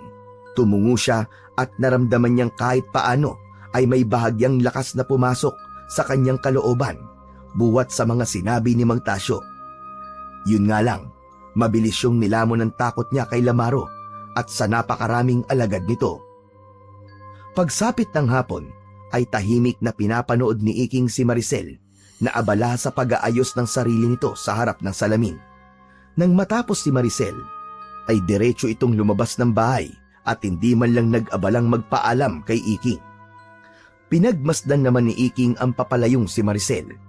Biglang sumikip ang dibdib niya nang maalala na mamayang gabi na babalik si Lamaro sa kanilang barangay. Alam niya na hindi nagbibiro si Lamaro sa sinabi nito na uubusin nito ang lahat ng mga tao na nakatira sa kanilang barangay. Pinilit niyang kumbinsihin ang sarili na dapat siyang lumaban, ngunit hindi niya magawang maging matapang dahil hindi siya sigurado kung muli siyang tutulungan ng lalaking may pakpak o kung kaya ba niya talagang talunin si Lamaro. Sa labas ng bahay ni Iking ay dahan-dahang nilamon ng dilim ang lugar. Isa-isa nang nagsindi ng ilaw ang mga kapitbahay nila. Samantalang si Iking ay nanatili sa loob ng kanilang bahay habang sinusubukang labanan ang kanyang takot na nararamdaman. Hanggang sa sumapit na ang gabi, nakahiga si Iking sa banig habang nakatitig lang sa kawalan. Nakikiramdam siya sa bawat tunog na naririnig niya sa labas. Ang kaluskos ng mga daon, ang kahol ng mga aso mula sa di kalayuan, at ang pag-ihip ng hangin na tila nagbabadya ng parating na panganib. Sa gitna ng pag-iisip ni Iking ay may isang liwanag ang lumitaw sa kanyang paanan. Napabalikwas siya at tumayo. Mula sa liwanag ay unti-unting lumitaw ang lalaking may malalaking pakpak. Ngunit sa pagkakataong yun ay wala nang takot na naramdaman si Iking sa lalaki. O na naman? Sino ka ba talaga? Bakit po palagi ka nagpapakita sa akin? Ako si Yael, ang iyong gabay na anghel. Binabantayan kita simula pa nung nasa sinapupunan ka pa lamang ng iyong ina. Ganon? Ibig sabihin, guardian angel kita? Iyon ba ang ibig mong sabihin? Ama ka. Nung ikaw ay nasa sinapupunan pa lamang ng iyong ina, sinubukan kanyang alisin sa mundo. Ngunit ako ang pumigil na mangyari yun dahil nakatakda na sa'yo na maging tagapagligtas. Ako ang nagligtas sa'yo noon Alam kong may magandang layunin ang iyong buhay. Hindi ka isang aksidente, Iking. Ikaw ang hinirang na magtatanggol sa mga taong minamahal mo, laban sa kasamaan. Hindi agad nakapagsalita si Iking. Napaluwa siya sa labis na pasasalamat kay Yael. Salamat po, Anghel Yael. Kung wala ka pala ay malamang wala na ako ngayon dito sa mundo. Pero bakit ka palagi nagpapakita sa akin? Ano po ba talaga ang gusto niyong gawin ko? Iking, parating na sila, Maro. Hindi ka pwedeng tumalikod sa nakatakda para sa'yo. Kailangan mong tumayo at ipagtanggol ang mga tao. Ngunit higit sa lahat, ipagtanggol ang iyong sarili. Ikaw ang pinili. At nandito ako upang tulungan at gabayan ka. Pero hindi ko po kaya. Napakalakas po nila, Maro. Isa pa, bata lang po ako. Paano po ako lalaban? Hinawakan ni Yael ang balikat ni Iking at tumingin ito ng diretso sa kanyang mga mata. Wala kang dapat ikatakot, Iking. Ang lakas ay hindi lamang nasa espada o sa katawan. Nasa puso ito at sa paniniwala mo sa iyong sarili. Ako ang gabay mo at hindi kita iiwan kailanman. Ang kailangan mo lang gawin ay tanggapin ako ng bukal sa iyong puso. Kapag nagkaisa ang ating kalooban, magkakaroon ka ng lakas na hindi mo kailanman inakala na meron ka pala. Natigilan si Iking, ngunit bago siya nakapagsalita, ay narinig na niya ang ingay mula sa labas. May mga taong sumisigaw at umiiyak. Ang iba naman ay humihingi ng saklolo. Nanginig ang katawan ni Iking dahil alam niya na sa oras na yon ay nagsisimula na ang pag-atake ni Maro sa kanilang lugar. Ngayon na ang oras, Iking. Kailangan mo nang magdesisyon. Ang mga tao ay nangangailangan ng tulong mo. Pero natatakot ako, Anghel Yael. Hindi ko kaya. Magtiwala ka, Iking. Hindi ka nag-iisa. Narito ako. Habang nagpapatuloy ang kaguluhan sa labas, nanatiling nakatayo si Iking. Nakatingin siya kay Yael habang pilit na nilalabanan ang takot sa kanyang puso. Maya-maya pa ay biglang bumukas ang pinto at nagmamadaling pumasok si Maricel. Bakas ang labis na pag-aalala sa mukha nito. Nilagpasan ni Maricel si Yael ng isang indikasyon na hindi nito nakikita ang gabay na anghel ni Iking. Nagulat si Iking nang bigla siyang niyakap ng kanyang nanay. Diyos ko, anak! Salamat at buhay ka pa! Nanay, bakit ka po nandito? Hindi ka na po muna dapat bumalik dito, Nay. Hindi ko pala kaya, anak. Sinubukan kong huwag mag-alala sa'yo. Sinubukan kong kumbinsin ang sarili ko na pabayaan ka. Pero hindi ko pala kaya, anak. Anak kita, Iking. Hindi ko kayang talikuran ka. Lalo na ngayon. Kumalas si Maricel ng pagkakayakap kay Iking at tiningnan siya nito habang may mga luwang naglalandas sa pisngi nito. Naluwa na rin si Iking sa narinig. Sa unang pagkakataon, naramdaman niya ang init ng pagmamalasakit ng kanyang ina. Salamat po, Nay. Hindi ko po inakala na darating po ang araw na to. Maraming salamat po. Iking, anak, saka na tayo magdrama. Maraming aswang sa labas. Kailangan na nating tumakas. Bilisan mo. Biglang nawasak ang bintana ng kanilang bahay at isang aswang ang pumasok sa loob. Agad nitong hinila si Maricel palabas ng bahay. Nanay! Nanay! Tumakas ka na, Iking! Huwag mo akong intindihan! Nais sanang tulungan ni Iking si Maricel, ngunit patuloy na naghari ang takot sa kanya ng sandaling yon. Iking, oras na para magdesisyon ka. Pumapayag na ako, Yael! Pumasok ka na sa katawan ko! Tumango si Yael. Inilihad nito ang isa nitong kamay. Walang pag-aatubiling hinawakan ni Iking ang kamay ni Yael. Isang matinding liwanag ang bumalot sa buong katawan ni Iking. Ang liwanag ay unti-unting naglaho at si Yael ay tuluyang pumasok sa katawan ni Iking. Naramdaman ni Iking ang isang malakas na agos ng enerhiya na tila nagpapalakas sa bawat parte ng kanyang katawan. Mas malakas yun kaysa sa unang pagkakataon na sumanib si Yael sa kanya. Agad na lumabas si Iking ng bahay at nakita niya ang nanay niya na nakikipagpambuno sa aswang. Bitiwan mo ang nanay ko! Napalingon ang aswang kay Iking. Mabilis siyang tumakbo palapit sa aswang at sinaksak niya ito sa likod gamit ang espada. Nang mabitiwan nito si Maricel, ay sa kanya tinusok sa batok ng aswang ang espada na agad nitong ikinasawi. Iking anak, paano mo nagawa yon? At saan galing ang espada mo? Sa ako na po ipapaliwanag, Nay. Magtago na po muna kayo. May laban lang po akong kailangan tapusin. Bago pa makasagot si Maricel, ay mabilis na naglakad si Iking papunta sa direksyon ng kaguluhan. Iking anak, bumalik ka rito! Ngunit hindi pinansin ni Iking ang kanyang ina at nagpatuloy lang siya sa kanyang paglalakad. Maya-maya pa ay sumalubong kay Iking ang sigawan ng mga tao at ang nakakatakot na halakhak ng mga aswang. Agad na sinugod ni Iking ang isang aswang gamit ang kanyang espada. Hinati niya sa dalawa ang katawan nito. Sa ginawang yon ni Iking, nakuha niya ang atensyon ng iba pang aswang na naroroon. Mabilis na umatake ang 3 aswang sa kanya. Iniwasan naman ni Iking ang 3 at magkakasunod na sinaksak ang mga yon sa dibdib. 2 aswang pa ang sabay na sumugod sa kanya. Ngunit mabilis na hinataw niya ang talim ng espada sa balikat ng isang aswang. Napasigaw ang aswang nang maputol ang buong braso nito. Malakas niya tong sinipa at naatrasan nito ang aswang na nasa likuran nito. Agad na tinuhog ni Iking ang 2 aswang gamit ang kanyang makapangyarihang espada. Habang papalapit si Iking sa sentro ng kaguluhan, ay mas maraming aswang pa ang dumating. 2 aswang ang sabay na tumalon mula sa itaas, ngunit hinampas ni Iking ang mga yon gamit ang kanyang espada. Nahati ang 2 aswang sa gitna. Sunod-sunod na dumating ang mga aswang, ngunit nanatili si Iking sa pakikipaglaban na parabang hindi siya nakakaramdam ng kahit na anong pagod.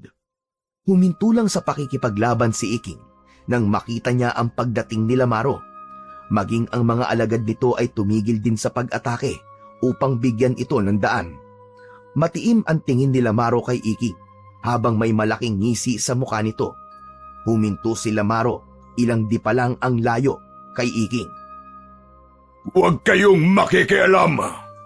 Ako ang bahala sa batang ito. Ang mga aswang ay agad na sumunod kay Lamaro. Umatras ang mga ito, ngunit nananatiling nakapaligid sa kanila na parang mga leon na naghihintay ng tamang pagkakataon upang umatake. Nararamdaman ko ang dugo ng aking mga alagad sa espada mo. Ikaw ang pumatay sa kanila, hindi ba? Oo, ako nga. At ikaw ang isusunod ko sa kanila. Ngumisi si Lamaro, habang si Iking naman ay mas lalong humigpit ang pagkakahawak sa kanyang makapangyarihang espada. Napakatapang mo para sa isang bata. Tignan natin kung hanggang saan ang tapang mo. Biglang sumugod si Lamaro kay Iking gamit ang mga kuko nito na parang mga punyal. Umilag si Iking at mabilis na umatras. Agad siyang umatake at hinambalos niya ang kanyang espada, ngunit sinalubong lamang yun ni Lamaro ng bisig nito na tila bakal sa tigas. Nagpatuloy ang paglalaban ng dalawa.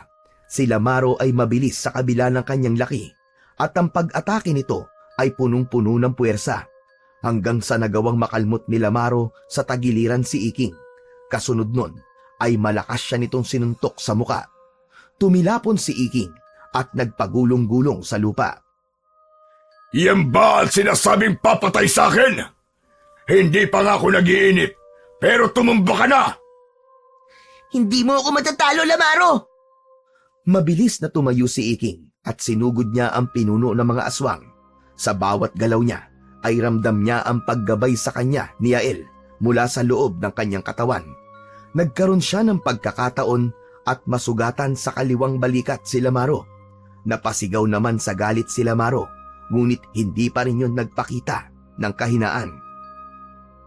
Sumugod ulit si Lamaro at tinamaan si Iking sa braso ng matatalim nitong mga kuko. Napaluhod siya at ginamit niya ang pagkakataon na yon upang isaksak ang espada sa tiyan ni Lamaro. Nagulat si Lamaro nang hugutin ni Iking ang espada ay napaluhod ang pinuno ng mga aswang.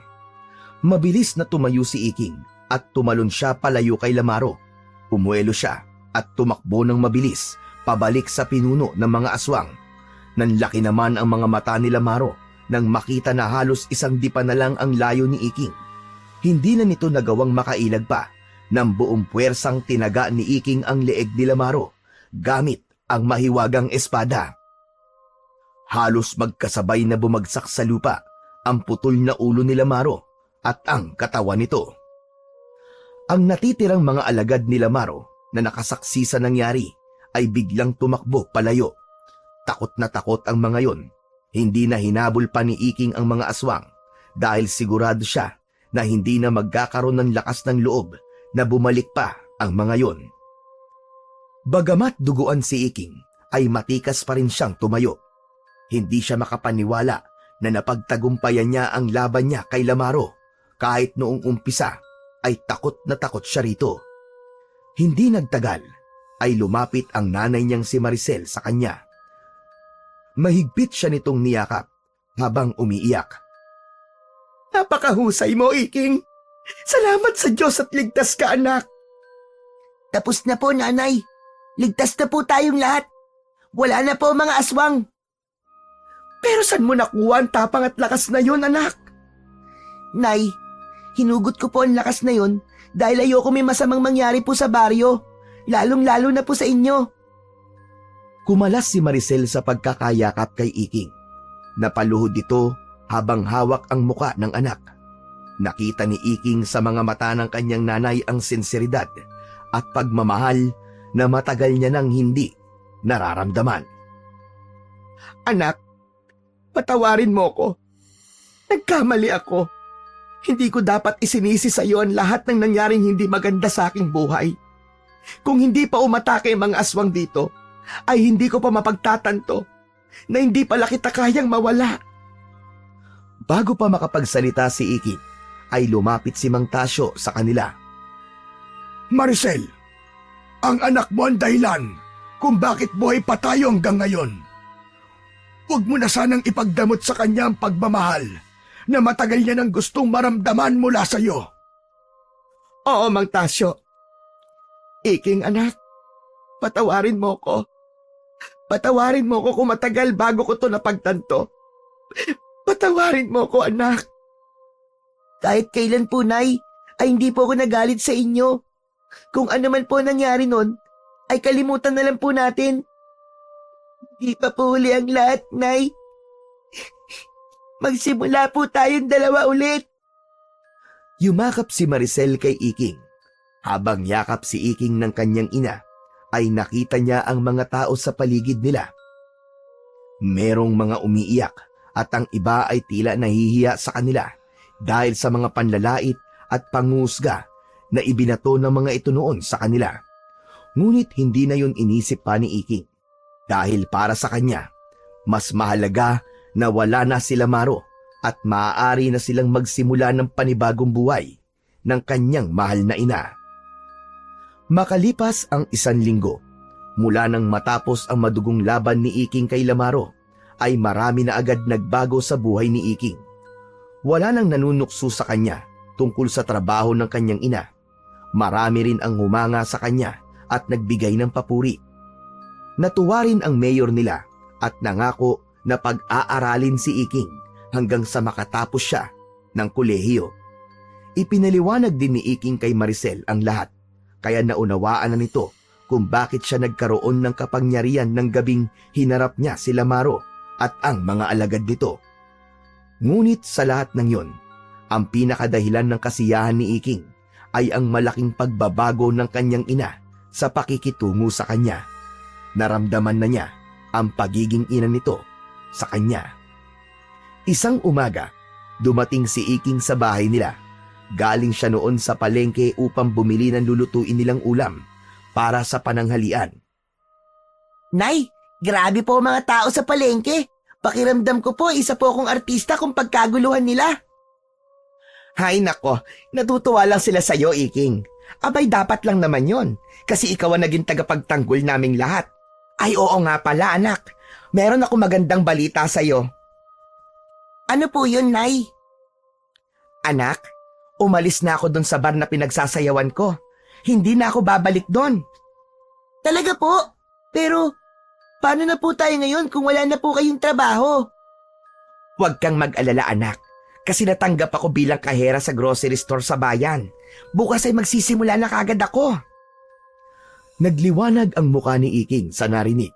Mas lalo niyang nakita na talagang nais ng magbago ng kanyang nanay upang tuluyan na itong maging mabuting ina sa kanya.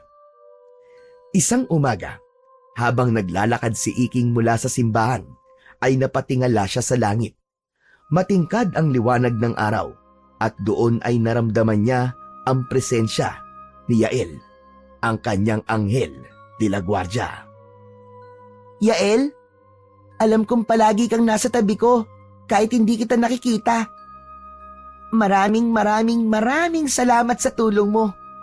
Dahil sa'yo, natutunan kong harapin ang takot ko at maniwala sa sarili ko.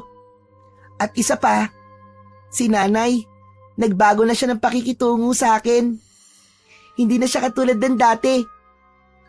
Minga ng malalim si Iking at ngumiti. Nagpatuloy siya sa kanyang paglalakad.